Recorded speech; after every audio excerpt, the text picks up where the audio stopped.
Here in Ohio, obviously the congressman mentioned a couple of the great things that Representative Schaefer and I and Representative Hood have done, and that is pass another balanced budget. We just signed that into law on June 30th. The governor signed it. It was a $72 billion budget, so we are balanced. There were 44 items that the governor did veto on the bill. Darn him. A couple of them are mine. But anyways, moving forward, we'll work through it and get that taken care of. One of the items that did stay in the budget that I was working on, which actually wasn't going to work towards a budget, but do a separate bill, was a teaching fellowship. And I was working with Jim Mahoney at Patel Institute in Columbus, and Jim's from my hometown also. And it's a fellowship program to recruit teachers, students actually, that are seniors in high school, get them going to college, and get them enrolled in an educational curriculum and educate them, but also let them study abroad, but then come back and guarantee that they're going to work in the Appalachia region, teaching those kids where they came from. So we thought that was a pretty good thing. Muskingum University is very excited about it. They have somewhat started a little program, but it's important. It's important that the teachers that come back know what those kids' challenges are and what they're dealing with, because there are differences in that area. So it's going to start out about $125,000 per year, and then $250,000 for the biennium year. So that was very important, and I look forward to seeing that follow through. The other thing that is happening right now, last General Assembly, Governor Kasich announced a capital budget bill, which was the first capital budget bill in 8 years. My first capital budget bill, so it was quite interesting and a great learning process for me and how to go through that process. We will be doing that again at the state legislature. Director Keene from the Ohio Budget has not put out a time frame yet as far as what the standards will be and some of the stipulations. We're looking for that information probably sometime here in the middle of December.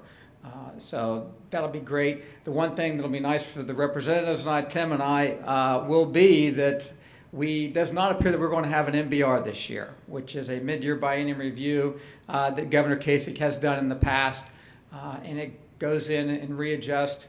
Not that I like it. I think it's a great idea. We go back in after a year and readjust everything, and I know some of you that are in here shaking your head no, but to adjust the state agencies. So due to, what was that, Congressman? Political aspirations, we, the legislature, benefit from also not having to do an MBR, and that's a good relief to have, so we can focus on some other things at hand. Some good business bills that just passed last week. The Ag Tourism Bill passed finally after about a year's work. It was Senate Bill 75, led by Senator Bob Peterson. It'll be very helpful for the farmers markets, for the ag businesses, and the tourism that can work together with that. It relieves them of some regulatory issues, but I look forward to getting that implemented. It should pass the House, and the governor will sign that. He is in agreement with that bill, and I think it's great. It's another way of small business, and ag still is our #1 industry in this state. Some of the bills that I'm working on, the one bill that I am working on is a Senate Bill 184, and it's in the Criminal Justice Committee right now. It should come out of committee next week or the following week, but it's dealt with sexual predators. There's been several cases where they fill out their online information. They're not accurately filling out their social, internet, and their email address correctly. Currently, that is not a crime that is punishable.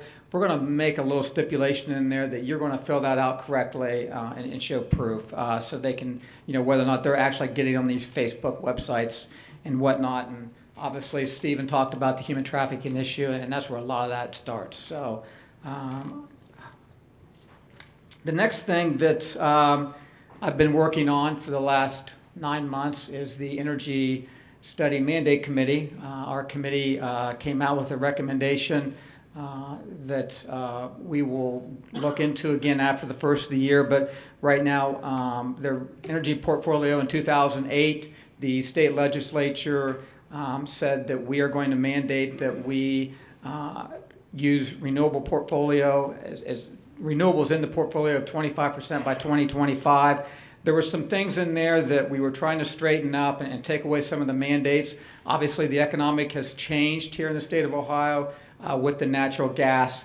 Now that it is the leader and the most economical. We have 6 permits in place right now in the state of Ohio for natural gas plants that are being built.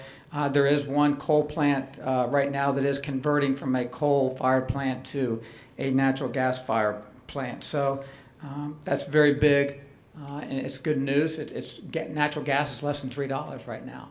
And as Congressman said, this is a big deal. And someone asked about the energy plan, and that's kind of what we're trying to structure here. We're trying to get an energy plan here in the state of Ohio, but we also need a national energy plan. We really have not had a national energy plan for a long, long time. And with the Clean Power Plant ruling that just came out, the president signed an executive order which will, it'll set into standards that we're going to be struggling with here in Ohio to meet. From 2005 to 2012, I mean, a lot of you may not know this, we've already lowered our emission standards by 30%. Well, we're not able to go back and count that. So we're going to, from 2012 to 2030, we're going to do another 30%. We find that to be a very difficult situation for the state of Ohio to be into. So we are going to look into stipulations. And look, we need the whole energy package. It's not all about coal and natural gas. We need wind, we need solar, we need biomass. It is the total package, and that's what makes this country move forward. So thank you again for having me here. Please have a safe holiday weekend.